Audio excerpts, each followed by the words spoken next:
Pinapaalalahanan ng Philippine National Police ang publiko hinggil sa pagsasagawa ng public assemblies. Alinsunod sa batas, ang pagsasagawa ng public assembly nang walang paunang abiso o permit mula sa lokal na pamahalaan ay ipinagbabawal.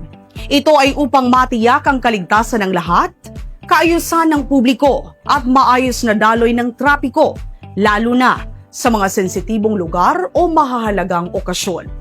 Ipinagbabawal din ang mga sumusunod: pagdadala ng armas, mapanganib na bagay o anumang kagamitan na maaaring makasakit, pagiging marahas o paggamit ng pananakot laban sa kapwa, pagharang sa trapiko at pagsira sa publiko o pribadong ari-arian, pagkilos sa loob ng 100 metro mula sa korte, paaralan at ospital.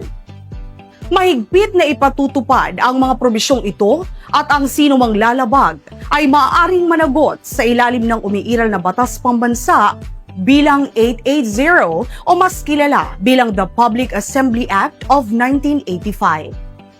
Hinihikayat ng PNP ang lahat na panatilihin ang mapayapa at organisadong pagtitipon o makipag-ugnayan sa mga otoridad para sa seguridad ng bawat isa.